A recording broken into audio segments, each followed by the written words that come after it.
Tatlong weather systems ang nagpapaulan ngayon sa bansa ayon sa Pag-asa. Shear line ang magdadala ng maulap na panahon na may kalat-kalat na pag-ulan at thunderstorms ngayong araw sa Bicol Region, Quezon, Northern at Eastern Samar. Samantala, Northeast Monsoon o Amihan ang magdadala ng pag-ulan sa Central Luzon, Ilocos Region, Cordillera Administrative Region, Cagayan Valley at Metro Manila. Easterlies naman ang magpapaulan sa natitirang bahagi ng bansa. Sa rainfall forecast ng Metro Weather, posible ang light to heavy rains bukas sa Aurora, Isabela, Quezon at Catanduanes. Light to moderate rains naman ang mararanasan ng ilang lugar sa Eastern Samar, Leyte, Agusan del Norte, Misamis Oriental, Zamboanga del Norte, Sultan Kudarat, Davao de Oro at Sarangani.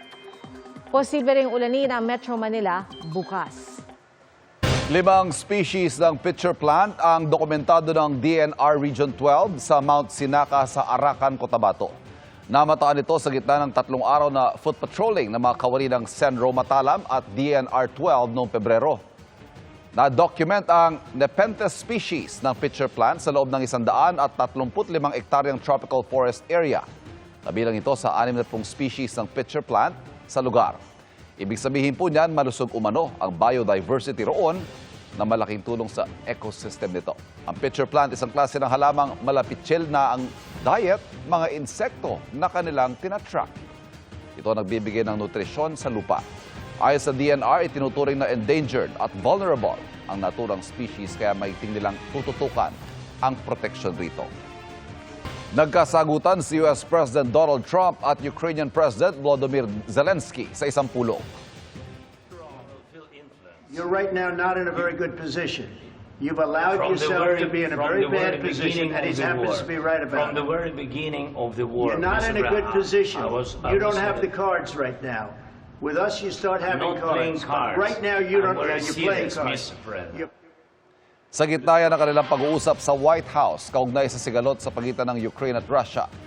Nakipagpulong si Zelensky kay Trump para kumbinsihin ng Amerika na huwag panigan si Russian President Vladimir Putin na nag-utos sa pag-atake sa Ukraine 3 taon na ang nakalipas. Pero sinabi ni Trump at ng kanyang bise na nagpakita raw ng disrespect o hindi paggalang si Zelensky. Ayon sa isang US official, pinaalis kalaunan noon ang Ukrainian President. Si Canadian Prime Minister Justin Trudeau sinabing patuloy na titindig ang Canada kasama ng Ukraine sa pagkamit ng pantay at pangmatagalang kapayapaan.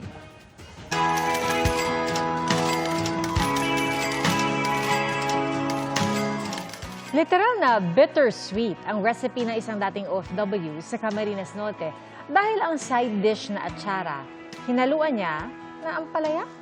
Narito ang report.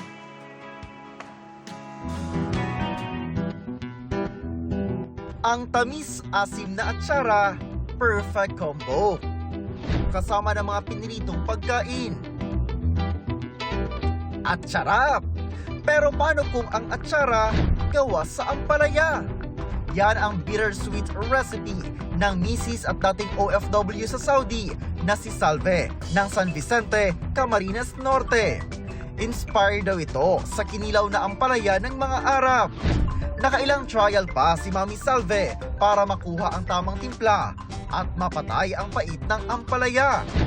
Para ma-achieve, gumamit ng bell pepper, carrots, asukal, suka at ang bidang ampalaya. Yung timpla po ng kanyang suka, parehas lang din po sa paggawa ng ampalaya. Yun nga lang po, dapat talaga mawala yung pait niya. Yun lang po ang pagkakaiba ng ampalaya. Sa tulong ng DTI, mas na-improve pa raw niya ang paggawa ng kanyang mga produkto. Para sa GMA Integrated News, Gil Relator, nakatutok 24 oras. Posible raw magamit sa election agenda ang mga troll farms na nagpapakalat ng viral post sa social media. Nakatutok si Von Aquino. Naniniwala ang Department of Information and Communications Technology na ang mga nabistong scam hub sa bansa maaaring magamit bilang troll farms na gumagamit sa social media para maimpluwensyahan ang eleksyon sa bansa. Tinatawag nila itong Advanced Persistent Threat Group na kayang gawing viral ang isang social media post na gusto nilang gamitin para sa kanilang agenda. Yes, they were using facilities, technologies, and centers as if they are in a call center / POGO. Now, whether or not some POGOs were involved is still a subject of investigation. Posible rin daw itong gamitin para magdulot ng kaguluhan. I'm not saying to support a particular candidate, kasi pag state-sponsored, di naman ganyan yan. But to sow discord, to sow chaos. Pag-awayin ba ang mga major political personalities, which is detrimental to also to our national security, because if we're a divided nation, then we'll have a divided messaging in the world. Ang COMELEC hiniling na sa PNP Anti-Cybercrime Group at National Bureau of Investigation na tutukan ito. Kinausap na rin daw nila ang mga social media platform kaugnay nito at nag-commit daw na tutulong sa kanila. Hinikayat din ang mga kandidato, political parties at party list na i-report sa kanila kung may mamonitor silang ganitong aktibidad sa social media. Actually, hindi lang naman yung mga grupo o kandidato ang ating kinakatakot dito o minomonitor. Siyempre, yung mga foreign intervention gamit yung mga ganitong klaseng device o ganitong klaseng mga strategy. Payo ng COMELEC at DICT sa publiko, maging mapanuri. Huwag agad maniniwala sa mga napapanood, nababasa o nakikita sa social media at ugaliing mag-verify. Para mabawasan na ang mga scam text messages, sabi ng DICT, kailangan ng pag-aralan ang pagtatanggal sa 2G, EDGE at GPRS signals ng cellular mobile telecommunications. Yung IMSI catchers, yung ginagamit ng mga POGOs in order to get your or extract your calls and your text and to be able to blast. It actually only works on a technology that's below 3G. So it works on 2G, EDGE, GPRS. No? Para sa GMA Integrated News, Von Aquino, nakatutok, 24 oras. Isang pedestrian ang nasalpok ng motorsiklo sa Bohol. Sa halip na dumiretso ng tawid, bumalik pa ang pedestrian na yan hanggang sa masalpok na siya ng isang motorsiklo. Tumilapon siya pati na ang rider at pareho silang sugatan at dinala sa ospital. Batay sa investigasyon, bumusina naman daw ang nakabagang rider at nagkasundo na ang dalawa. Sasagutin daw ng rider ang gastusin sa ospital.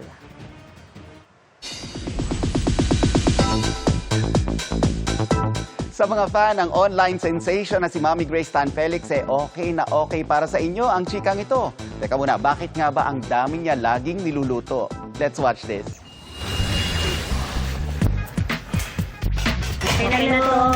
For sure, dumana ito sa FYP mo. Ang catchphrase ng mami ni Miguel Tan Felix na si Grace na viral sa mga Pinoy. Ang katakam-takam niyang mga post online habang nagluluto ng home-cooked meals, pinupusuan at milyon-milyon ang views. Sa gitna ng kanyang pagiging viral, nag-cameo siya sa show ni Miguel na ang mga batang riles kagabi. Mami, Grace! Okay na to. Kaya binisita ko si Mami Grace sa kanyang kitchen for some chikahan over cooking. Ang tanong, bakit ang dami-dami mong niluluto? Kasi marami akong kasama. Households, mga construction workers. Buttered prawns ang ipe-prepare ni Mami Grace this time. Bago pa man uminit ang kawali, ang chikahan namin naging hot as in hot seat. Chick boy ba si Mickey, hindi naman siya naging chick boy eh. Masyadong mapagmahal lang siguro. Saktong sweetness. Okay siguro sila. Okay na to. Okay na to si Isabel for me. Yes. Walang halong mabait si Isabel. Sa tingin mo ba? Genuine yung kanyang, genuine yung kabaitan ng bata. Meron kasi parang pakitang tao lang. Wala. May iba. At may tamang blend ng spice. Ako, paano ko mag-level na? Di ba okay? Di ba okay? Pero kung gusto naman nila why not? Pero wag muna, di ba? Pero kung wag muna. Pero nakikita ko naman sa kanilang dalawa, parang wala pa naman. Tinatanong ko nga si Miggy kung, Miggy, mga anong age ka kaya mag-aasawa? Siguro daw mga 30 plus. Hindi malayo yun. Oo.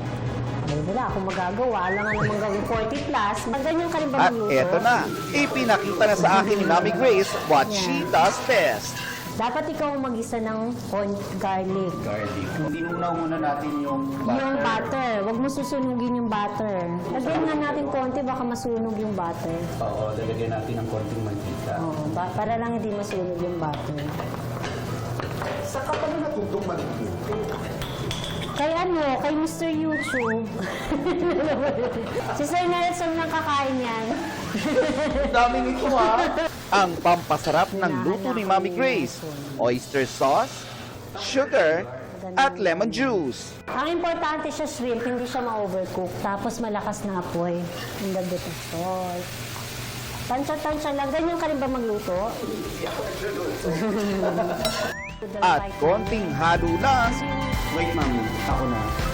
Okay na to. Hinahan na ako ni Nelson. Now, it's tikiman time.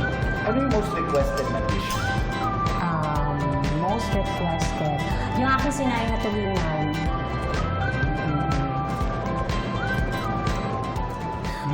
Sabi naman, yung masarap. Manamis na matamis na Masin-masin. Talaga ba? Sarap. Pinakokray ako ni Sir Nelson. Hindi, totoo nga. Totoo. Masarap. Kaya ko ubusin to eh. Sarap papakin. Ongoing ngayon ang MediaCon ng Pinoy Big Brother Celebrity Collab Edition kung saan may pasilip ng mga magiging housemates sa bahay ni Kuya. Sabi ng hosts, iba't ibang personality ng housemates kaya inaasahang magkakaroon ng magandang istorya sa bahay ni Kuya. Present sa MediaCon ang host kabilang syempre ang Sparkle Stars na sina Gabby Garcia, Mavi Legaspi, Melay Cantiveros, Bianca Gonzalez, Robbie Domingo at Alexa Ilacad. Magiging team song na ang sikat na Ang Pinoy, collab between the two networks na kinanta ni na Julian San Jose at Darren Espanto. Mapapanood ang PBB Celebrity Collab Edition simula March 9 sa Free TV ng GMA at Kapamilya Online Live.